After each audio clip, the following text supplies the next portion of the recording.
Let me turn off my notifications. So let's just get right into it. Today we're going to be talking about what the IC exam sort of is, the layout of the exam, what you can expect on it, um, and a few pointers for how to study. Let me just share my screen to get this presentation going. All right. So, as I said, all about the Independent School Entrance Exam, which is the IC. So, the IC is an exam for admissions to independent middle and high schools in New York. It's essentially you have two different levels that I'm here to talk about today that are very, very similar to each other. You have for grades 7 and 8 for admission to those exams, you have the middle level IC, and then for high school admissions, so like ninth grade onwards, though that gets a little different if you're obviously applying in an odd year for high school. It's that's called the upper level IC. So you're specifically applying to independent middle and high schools in New York City with this exam.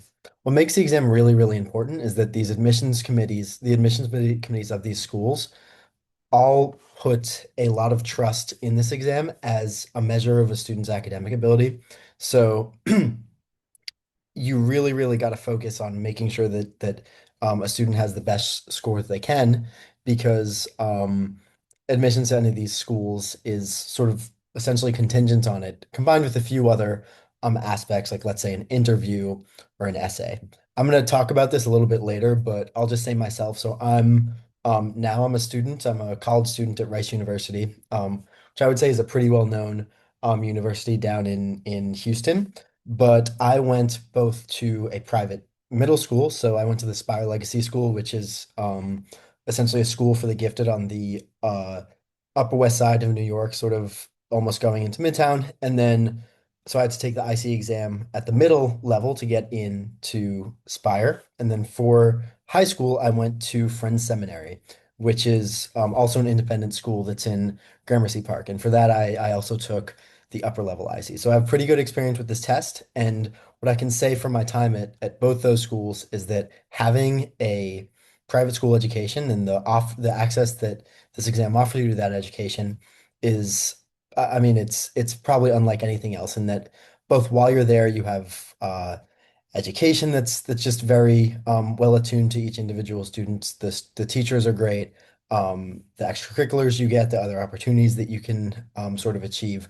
And then for college admissions, it makes a huge difference. All of that together um, is it's why I think private schools are a great idea, are something worth considering. And it's also um, you know, why the IC sort of warrants a little bit of specialized focus.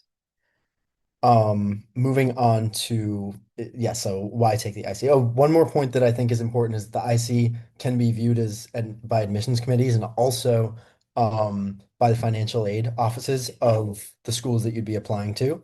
It can be viewed as part of your determination for how much financial aid or merit-based aid that you would get at any of these schools if that's something um, that you'd be interested in.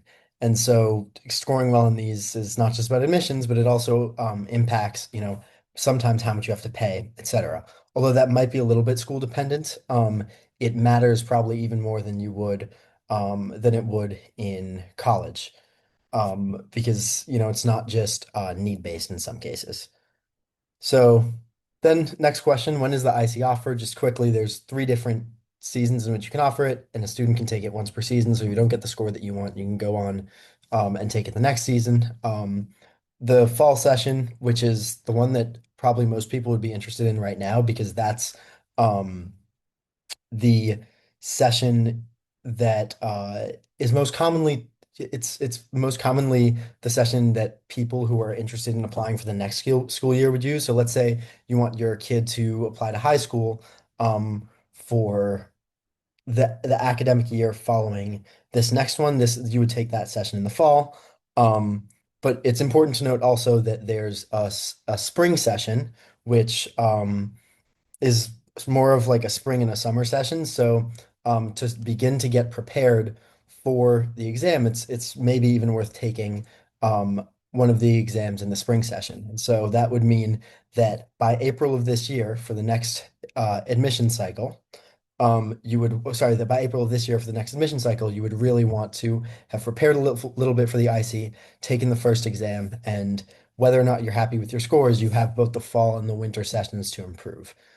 So there's a little bit of leeway here, but um, the main session for people that are probably looking at this series right now would maybe be first looking towards the spring season.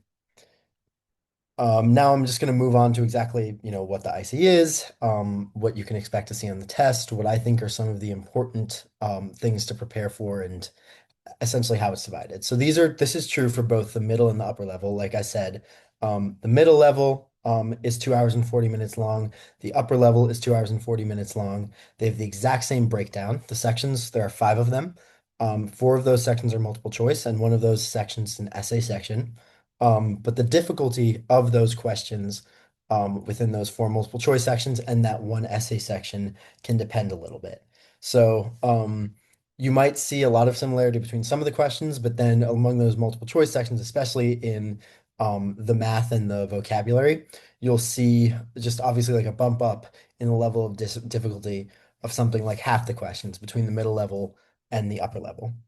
And so beyond that, beyond the sections, the scoring, which gets sent to the committees, is done in a way such that each student's performance for each section of the test, so each of those five sections, is scaled. Then that they're ranked as a percentile and then given as a stay 9 score. So for every single test, the student is not simply given a score. The admissions committee can literally see how well did this student do in comparison with everyone else who took this version of this test in this test taking cycle. So it's a very quick way for the admissions committee to know, oh, this is how this child or this is how this student stands in comparison with the rest of the peers in their year. So it really does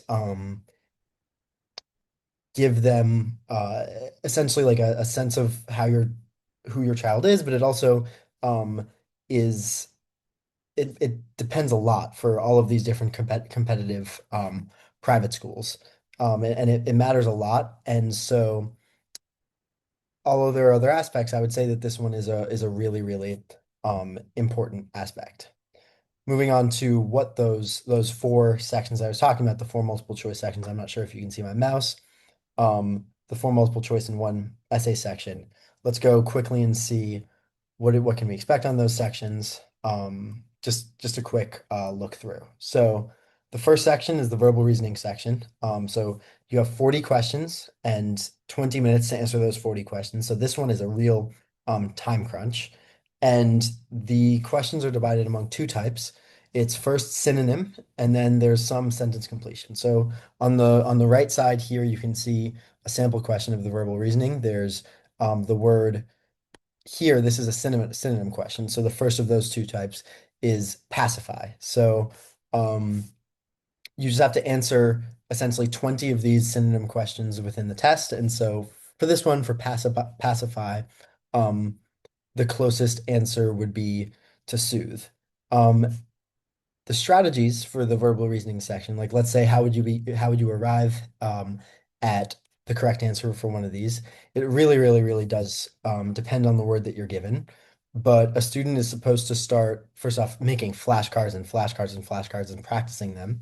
Like usually I with my students, this is the section that they need the most work on. They really come in at let's say the 50th percentile for vocabulary because it's not something that even, very intelligent kids are primed to do well on specifically, this like very specific vocabulary. Um, so you have to take out a bunch of flashcards. You have to learn certain strategies like understanding root words, understanding um, essentially whether there's a positive or negative connotation involved, understanding how its connection to other words could maybe help you come up with a meaning, and then learning how to check over your answers correctly when you're really in such a time crunch already. As another example, this question is another synonym one. It's so precedent. Uh, the way that I would do this essentially with a kid is pre, right? Precede is one word that we can sort of take out from precedent. And that obviously means to come before. Um, and so you could go through the process of elimination. It's definitely not going to be just definitely not going to be a summary. A classification is not necessarily representative of the past. Um, and then sort of through a few other strategies, you could say model. Although this is a word that's because it's a little more complicated, it's one you'd likely see on the upper level. Um, this is a very common word in the IC, so this would be one that we would also be encouraged to memorize. So it's really trying to attack this session, the verbal reasoning section, from all different angles um, at once. Moving on to the next section, which is quantitative reasoning. So this section is a math focused section. Just to clarify, so let's say you complete the verbal reasoning section in it's 40 questions in 20 minutes. If you complete, let's say you're really, really good at vocabulary and you complete it in 10 minutes and you have 10 minutes left, you cannot move on to the next section like some of the other tests that you guys might know. Specifically with the IC standardized test, you have to wait and you can only stay within that section. And so you really have to have pretty consistent um, strengths across all of the sections so that you can present those strengths to the admissions committee. You can't expect sort of to spend more time on one section over the other. So in the quantitative reasoning section, which is math, you have a mix of word problems and quantitative comparisons, all multiple choice questions as well. So here I've sort of uh, given a pretty simple sample question because you have a little bit like a minute. This is I would say very much on the easier side. So this question says the product of 0.48 and 100 is approximately. So let's say you're working with a student here, you just have to say very quickly. First off, we'd want to highlight the product of 0.48 and 100. And then looking at this, the trick is essentially, okay, 0.48 has a decimal right here. And we know that if we're multiplying by 100, you'd want to move the decimal two places to the right. So the answer, so that would be 48 if you were just multiplying 0.48 times 100. But because of this approximately right here, we put in the closest answer, which is 50. And then moving on to reading comprehension. Reading comprehension for the IC, both in the middle level and the upper level, is probably one of the harder sections. In that it requires a student who's probably not really used to going through so much information so quickly in a passage. Let's say, for example, they have to go through a passage and answer six or so multiple choice questions for each passage. And so that gives you, let's say you're reading um, usually it's going to be six passages. You're reading six passages. You have 35 minutes to read those passages and answer the six questions. So that means that really realistically, you have 2 minutes of reading per passage and then 4 minutes to answer those questions for that passage that you just read. And so it's really a matter of beating out the clock for this one and trying to come up with strategies for the organization of your thoughts and strategies to understand where the passage is going and what types of questions there might be. So this sample question right here, this I took this from a practice test, says which best expresses the main idea of the passage. So this is very common type of question. It's the main idea question. Um, it's a main idea question, and so essentially you have to look at the passage and understand, hey, what's the main idea of this? And usually they try to trick you, like let's say one of the multiple choice questions would speak about a detail that's too specific in the passage but doesn't express the entire main idea, things of the sort. Here's like another example of a good reading comprehension passage. So I've sort of marked it up a little bit. This is absolutely not all the marking up that you would expect to do with a kid, you'd want them to do a little bit more, but you have 2 minutes to read through this entire section. This is from the upper level. You'd be expected to read through this entire passage. And what you want to do is first, I've written these summaries on the side. This is what I did with the kid. You write little, very quick summaries as you're going along. You just jot them down, saying what each of those paragraphs is about. you underline the main ideas, right? So this one is about the human microbiome, its discovery, um, symbiosis, which is essentially um, how it performs all its different functions and works together. Um, what the microbiome does, what are its purposes. Um, this one talks a little bit. This paragraph also talks a little bit about studies. And then moving on to this final paragraph, I have a little bit of a question here. So it says, let's say this is a good example question. The purpose of the last paragraph, that lines 48 through 57, is to and so in this example, you would have to read through this, and remember, you only have less than a minute for this question. So I'm being very liberal with time here. But the passage would say, while our microbiome has many useful functions, unfortunately, many common life events can disrupt our microbiota populations. These disruptors include antibiotics, diet, stress, poor hygiene, parasites, and injury. Our health will suffer if we take for granted the health of our microbiota, but we can protect and nurture our human microbiome because in a symbiotic relationship, all parties benefit. So the question saying that the purpose of this, asking about the purpose of this last paragraph, um, you'd have to go through one by one, except especially and very quickly look. So A says develop an appreciation of the human microbiome. That could be an answer. I mean, you see in these last few sentences, we protect and nurture it. There's many instances in which the microbiome can be harmed. So it's sort of setting up situations in which we need to learn to respect the microbiome. B is summarize the main points of the passage. This one could also be an answer, although I would be wary because this passage talks about all sorts of research, and how it was discovered, etc., talking about the microbiome more generally. And this passage is more specifically focused on the threats to the microbiome and how we can and should protect it. So this is sort of not really right. One against the overuse of antibiotics, just absolutely not the right answer whatsoever. We can see here because it doesn't talk about antibiotics. And D, review key evidence presented in the passage. That's also a possible answer, but we would likely end up eliminating that one because it's not as much of a review, although it does touch on some of the aspects in the passage as it is trying to speak about what's important about the microbiome, and threats to it, and why we should have, as we say in A, why we should have some form of appreciation for the human microbiome. Um, Moving on to, so that's reading comprehensions. And then moving on to the final multiple choice section, which is mathematics achievement on the IC. This is a section with 47 questions in 40 minutes. Um, so also really a time crunch. This one, less than a minute per question. And this passage, this section, as opposed to quantitative reasoning, which came before reading comprehension, that was the second section. This one is much more concerned with mathematic concepts and procedural skills that are required of a student. So, ensuring that that student is at grade level or perhaps slightly beyond grade level. In understanding certain math concepts. So for this example, in eighth grade, the test would want people to know.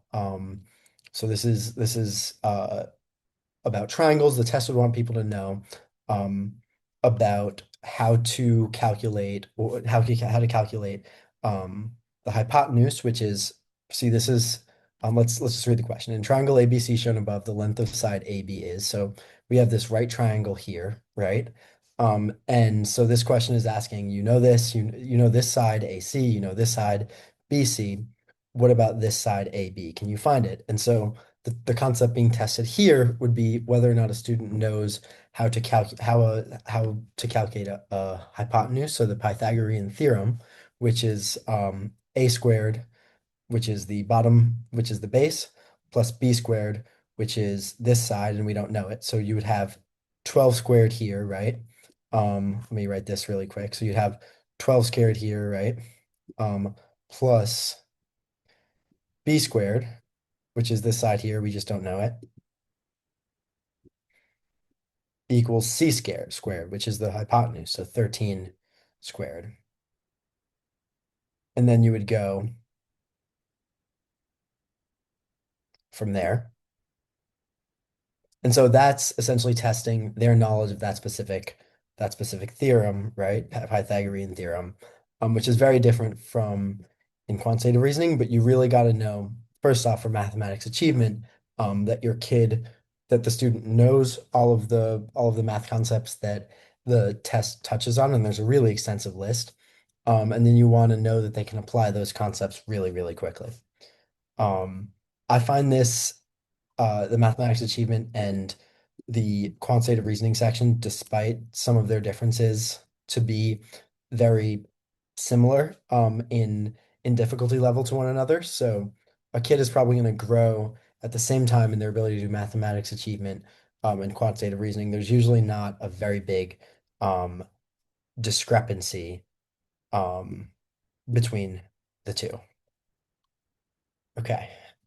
Moving on to the final section, which this section makes the IC test different from, let's say, for example, the SHSAT for high schools. You have a single prompt for a 30-minute essay. And the what makes this essay section really, really crucial is that it gets sent directly to the admissions committees. So whether that's for high school or for middle school, the committee is going to, while they're going through the student's application, they're going to read through it. They're going to sort of try to understand, okay, how did this student structure their essay? Did the idea that they write about, was it adequately interesting? What's the personality of the student? How can we see that through the essay? Essentially, are they a good writer? And what can we learn about this student from the essay? And they especially prize this essay taken from the IC because the essay is essentially the only context in which they can see the student's writing without any assistance from the outside. So, if you send in an example, for example, work that they did from school, that could always have another person's help. Or let's say you have work that you've worked hard on, an admissions essay for high school or middle school. Um, there's no guarantee that that's just the child's work on their own. So they really prize this authentic look at solely the child's writing on the essay. So this is a really good window in the eyes of the admissions committee for what the student is like as a writer. And they tend to be looking for some pretty specific things. And so if you're going to be preparing for the IC, either middle level or upper level, you really got to know the things they're looking for. It's like, let's look at this prompt here. Like, if you could spend an afternoon with any author, living or dead, with whom would you spend it? What would you talk about? So I give this question to a lot of my students um in their essentially as their first or second essay question. And what they come back to me with, if they haven't, sort of been told the guidelines, they come back to me with all sorts of stuff. Most of it is usually not very structured. Some of it might be interesting, but it's not exactly what the admissions committee is looking for. So it's about fine-tuning the essay to be written in 30 minutes, which is a really short amount of time to have a specific structure. So like if you could spend an afternoon with any author, living or dead, whom would you spend it with? What would you talk about? You want to come up with like let's say we're writing about um Benjamin Franklin, you would want to come up with essentially uh three separate reasons that are really like, bulletproof about why you'd want to spend an afternoon with Benjamin Franklin. And then you would want to know the exact structure of like a three-body paragraph for you know for Benjamin Franklin's interest based on those your interest in Benjamin Franklin based on those three reasons. There's all sorts of stuff that you sort of have to practice for in this essay. It's the timing, it's the relevance to the admissions committee. You don't want to come across in a way that's, boastful or rude, disrespectful, or opposingly too lax and not cerebral enough. So it's really balancing all those things and learning how to fine tune that sort of essay situation. Yeah, so I think those are the five sections of the IC. I mean, I'll before we go on to do more general questions, if anyone now has sort of like a quick question about any of these sections, I'd be happy to answer like one or two questions. You can just either drop it in the chat or raise your hand. Otherwise, I can continue in a minute.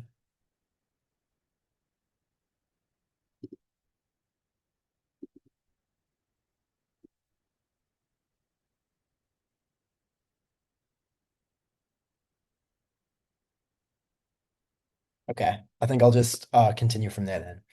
Um, let's see. So got through those four sections. I think it's really important. I'm gonna just highlight again what the IC offers. So this test is a little bit of work to get used to. It's got a special format.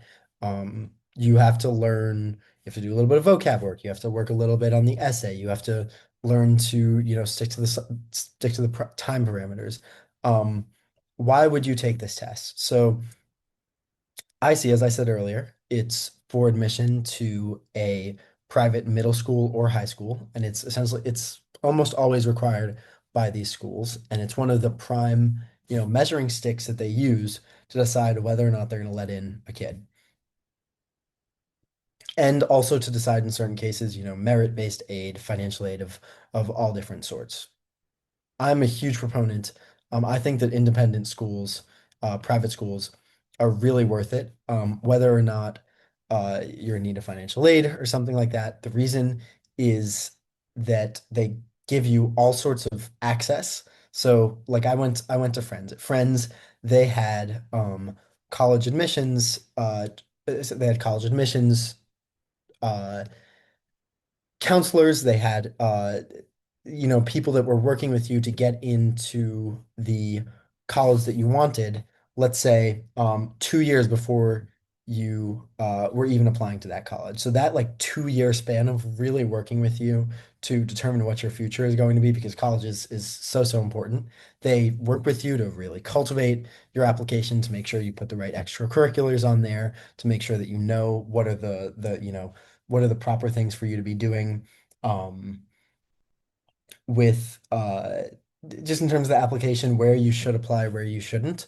They give you that like resource that you probably cannot find anywhere else. And then these different counseling offices are so useful in terms of they're advocating for you constantly at these for colleges and universities. So, you have a much better chance of getting in. And if you look at, let's say, the uh, matriculation lists to colleges for people who go to private school versus public school, you'll see that in the private schools, they just blow them out of the water. It's like there's, all these Ivy League, um, you have all these Ivy League admissions, and you have all these admissions to, like, let's say top 20 colleges that you just don't have at the same rate at any other school anywhere else. And that's partially just because of the quality of the education that goes on there. So the colleges know the person that they're accepting is going to excel there, excel at the college. But it also has to do with the like very specific connections and sort of the relationships that have been cultivated.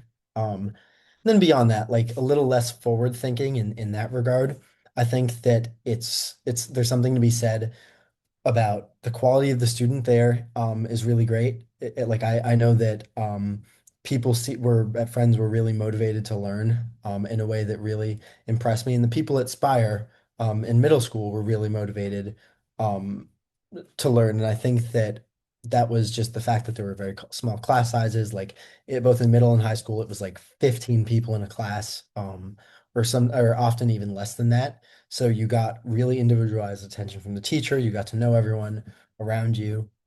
Um, Other than that, I mean, the work really challenges you. If you have, let's say, any opportunity that you want to partake in, like there's the athletics there are great.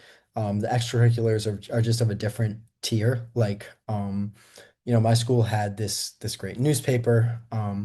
I was really big into debate, and we were, you're debating alongside and you're debating against uh, all these teams that really go on to do uh, really great things at the national level. So I think that it puts you in this position, and it gives you these connections that you really cannot find anywhere else. And that's what the IC, I mean, it's not the direct, it's not directly linking you to that, but it's like you cannot get to this place without the IC. And that's what makes the IC so important, and you doing well on it so very important as well. So just a little bit of a recap of how to prepare. So there's those five sections. You really, really got to practice. So with my students, every single time you want to, I give them, like, let's say a diagnostic test, which is like a full-length practice test with all five sections. Tell them to complete it entirely as they would in like a testing environment. And then you come back and you look at that test and you see, okay, what are your strengths? What are your weaknesses? Um, and you really want to practice in each one of those areas. So, like, let's say you have their vocab section this week, which is usually a very common aspect. You really want to learn the proper strategies and just be sort of tested constantly on what are the specific right words. If we have a sentence completion question, what are you looking for as sort of identifiers for what the word should be? What are those cues? If you have math, it's like what are the different worksheets, or what are the different lessons that I can give you on you know geometry and triangles, or what can I give you on like early algebra, in terms of early algebra. So it sort of depends based on where the student is, based on that test, and then you want to really, really, as you get into it, as you relearn and repractice over and over again these different areas, you want to know that the student has the timing down, um, and you want to know that they have specific. When I say relearning in this slide here, you really want to know that the student has the fastest and most efficient way of doing each type of question. They might be very smart, but it requires a very particular kind of, not even intelligence, just practice, and know-how to excel on this test, and to sort of exceed the expectations of uh, the admissions committee, who's scrutinizing it very closely. Then finally, you have you have to remember the essay. You have to remember the importance that committees can often place on it, and you have to take a really good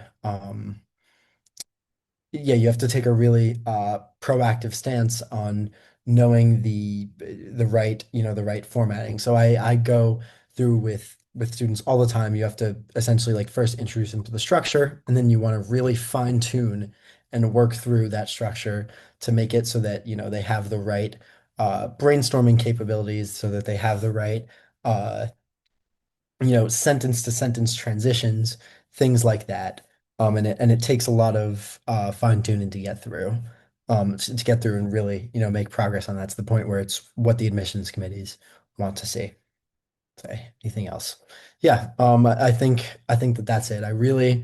Again, I really, really encourage people. The IC opens a door to this, like, essentially it's a world of education, of extracurriculars, all sorts of things that you're not going to find anywhere else. And I really encourage people to do a little research on their own, to take a look at, what are available options for them. You can get really creative with seeing, oh, this is the type of school that I'd like to go to. It might seem like it costs a lot, or it might seem like it's very hard to get into. Like, that may be true, but there's also a lot you can do, and there's also a lot of room, even within those parameters, to sort of push and think creatively and come up with strategies to get into these schools. And the IC is definitely a big part of that. Yeah, so that's my presentation. Thank you everyone to listening. I'm just going to leave it now open to broader questions from everyone. Hi, I have a quick question. In terms Yes. of the IC versus the SSAT, which one is more common in terms of required for admissions, or is it equally, is it an equal test? What is the differences, and what would you recommend taking for private schools? Most of them take both. So I think you can sort of pick or choose, but what is the difference? So yeah, sure. So like you said, a lot of them do take both the SSAT and the IC. Mm. Um there's some variation in that. What I do know is that what I would really, I would say the IC is probably um, a little bit. The big difference between the two is that the SSAT is going to have um, like the passages are going to be slightly different. It's really looking at both the tests, maybe taking a practice test from both and seeing which one works better for you. Um, the SSAT is traditionally used actually at boarding schools, and the IC was traditionally more so used in private schools that are not boarding schools. So that'll give you sort of a split about a little bit more about what they're used to. Mhm. Um, but testing like the landscape has changed a little bit. And so like, let's say 20 years ago, if you were applying to college, Mhm. you had both the SAT and the ACT. As like the ACT was known as the Midwestern test, while the SAT was known as like, the normal college test for people along the coasts. It isn't really as much like that anymore with the independent school boarding school split. And so like just like with the SAT and the ACT, I would say look at the one which is um, easier for you to sort of get through, or which the student excels at originally, and then uh sort of go from there. But you really should, I mean, before that, I would say just check that the places that you're interested in do actually accept both. Okay, great. And then last question. If your student is planning to also take the Shazat for the specialized high schools, which I know you offer a course for that as well, Mhm. there's only so many hours in the day, right, for these kids. Yeah. I'm sure there's lots of kids who take both. What is the strategy that you guys recommend? Do they take both prep courses or, I mean, the Shazat is also a very intense test as well. My understanding is all these tests test slightly different aspects. What do you recommend to parents and students who plan to take both and who probably need a prep course, and frankly, for both? Yeah, of course. So Francis always says the SHSAT is the primary test that kids should focus on. Hmm. What I think is you probably want to it really depends, I would say, on your first off on your like individual goals. So if you know that you want to go to a specialized high school, then Hmm. you know that you want to go to a specialized high school, and the IC then is going to fall by the wayside a little bit until you get closer to the date, and then you take some of the skills from the SHSAT, such as fast reading, and sort of transfer them over in a lot of the math concepts. But um there's some stuff that just doesn't transfer over, and you need a little bit of time to prepare and get used to it, like the essay and verbal reasoning. So you Right. really do want to what I would say is the SHSAT comes first, little in the order of things if you're interested in it.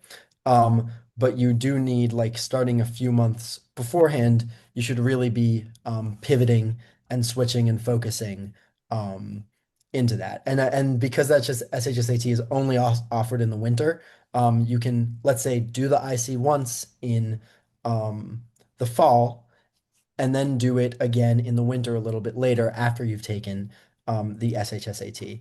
And because it comes earlier, they give you the time to do that. So, but you want to start prepping and transition a little of the prep over at least, let's say 2 months before the actual IC test date. Is the SHSAT known to be harder than the IC? Or is it just that it's a one and done, so that's why you need to really focus on it versus the IC you can take twice, or so if you can improve your score. Um, So the SHSAT is known as being a little bit more difficult, but at the end of the day, um, they're just different tests. Like Right. you take the SHSAT and you just have a cutoff, and so you either get in or you don't. And in that way, I would say it's easier. With the IC, if you're not scoring within like the top little bit of the percentile, you're um probably just not going to get into those schools. So it's like maybe the questions are harder and maybe are a little bit harder on the SHSAT, but the bar is also higher for the IC to be quite honest than the SHSAT once you get into that admissions process for the top, private schools. Hmm. So it's really dependent on what you're looking for. Okay. Thank you so much. Appreciate it. Yeah, of course. That's a really common set of questions, right? Like the SHSAT and the IC. The biggest thing again is the essay because you just don't have that. Um, just this for everyone. The biggest thing is the essay. You another big thing is the verbal reasoning, the vocabulary. Those two you really have to prepare separately for. You want to know that you know all the content across both the tests, and you have to sort of take a few practice tests at least to know that you know the differences. Um, and if you're bad at let's say reading, but really good at math, you're not going to be able to make up for it by spending more time on the reading sections like you can on the SHSAT because it's all, you know, set times as opposed to, just the sprint that you can do for the SHSAT. Yeah. Who else has a question? That was a good one.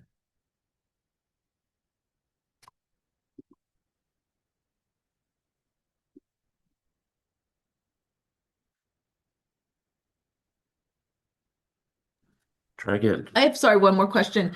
In terms of in-person classes or Zoom in, do you have in-person classes in Manhattan or it's only in Queens?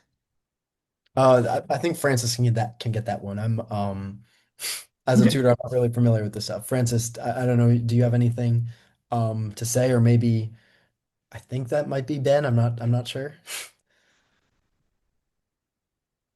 Mm. Okay, let's see. Um, let me Is it on your website? I guess I could pop on your website. I mean if you go, yeah, maybe it'll be on the website. You can also just let me put in my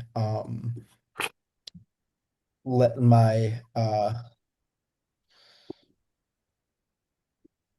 let me put in my email right here into the chat. Okay. And you can just email me Okay, asking great. asking that, and I can sort of get back to you on that like really quickly. Okay, Um, great. Thank you yeah, so much. let's step away for a second. Um, yes, who else has a question? Is the IC exam for all private schools? Oh, I also see another one is here by Effie. So I'll respond to M first. So is the IC exam for all private schools? As far as I know, yes, I think that they'd really change the requirements on year to year from school to school, but certainly every single one of the top private schools in New York are going to have an IC requirement, or at least like recommend the taking of the IC.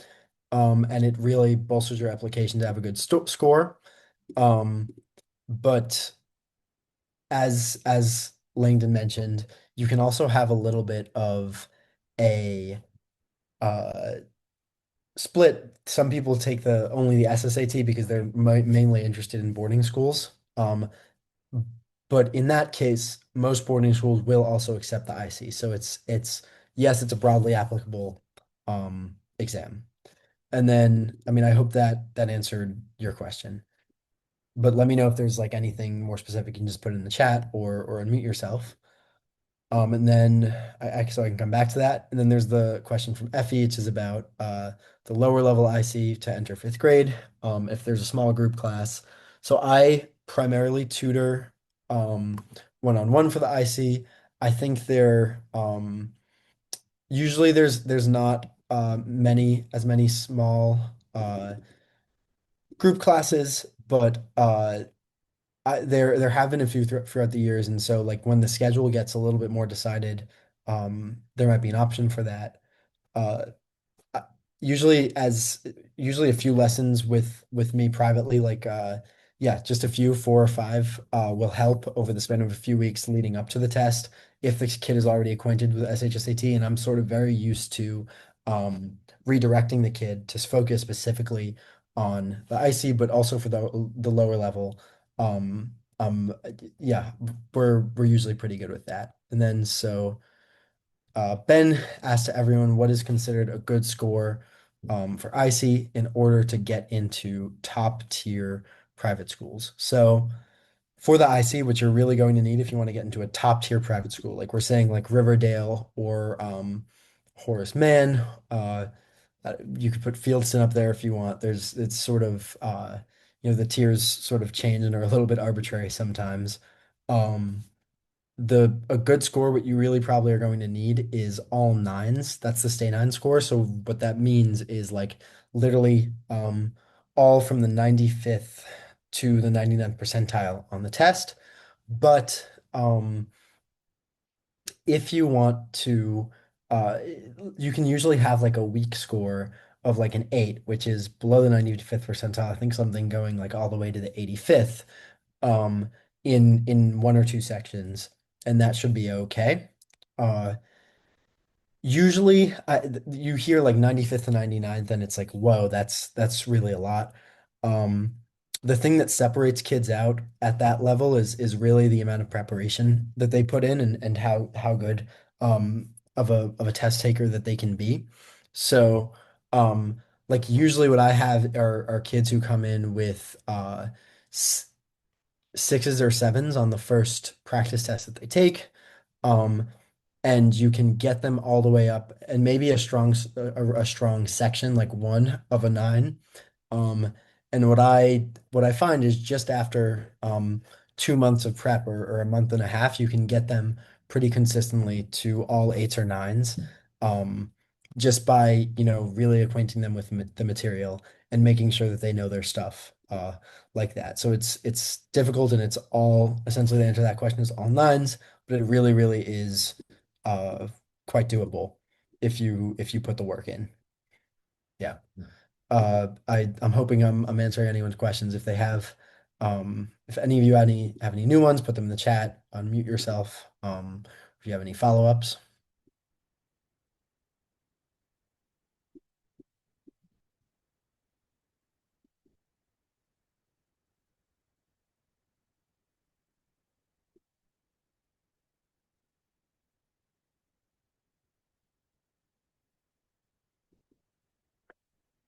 Okay, just gonna wait a minute more, and then otherwise assume that everyone has been adequately satisfied.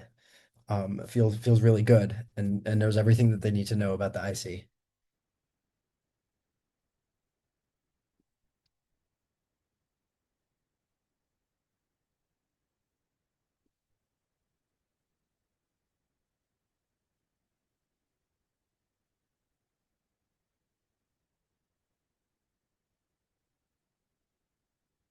All right.